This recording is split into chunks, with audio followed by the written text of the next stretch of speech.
So here we are in Spot, but let me show you this. This is something that's in Spot Church, and can you see this here? This is called, well, I'm not really sure whether it's jugs or jugs or something like that, but anyway, what it is, well, I wonder if you can guess.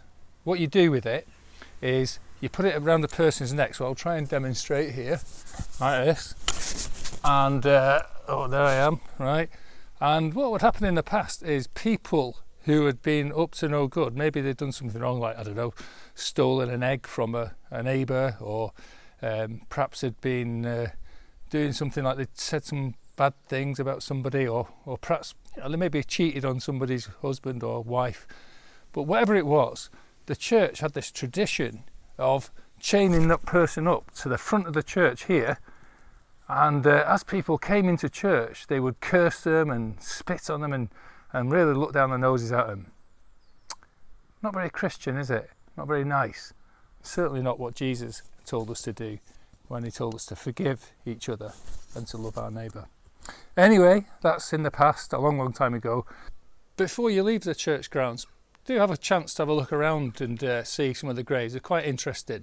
And just behind us here is this building, which is now used as a vestry. It's where the minister, Neil, gets changed and gets ready for the services. But in the old days, it was built for a very special reason. It was built to put somebody in there to look out over the graveyard, because way back in the day, they had real problems with people coming in to graveyards like this and stealing bodies, so they could learn about how the body worked. And people would sneak in at night and dig up graves and steal bodies. So this building here was used to put a guard in the graveyard. So to get to the Witch's Stone, we leave the church and we head up the road, up that way.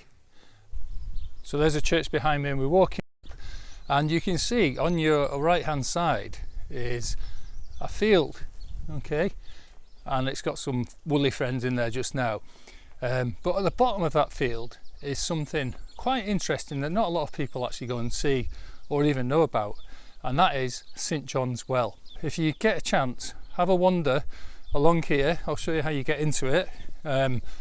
There's just a little gate just here, okay, and through that gate at the bottom of the hill is St John's Well, and what's there now is a building, but long ago in the 12th century, the story is that the monks from down the road in Coldingham, where the priory is, it's a hard one to say, used to come here to Spot on their kind of pilgrimage on their way to St Andrews, and they would stop here at this, what they call the Holy Well of St John.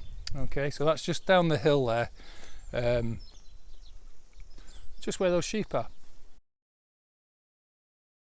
Let's press on. We're going to walk up this road, past all the houses, and we'll keep going, and we'll end up at the Witch's Stone in about 10 minutes.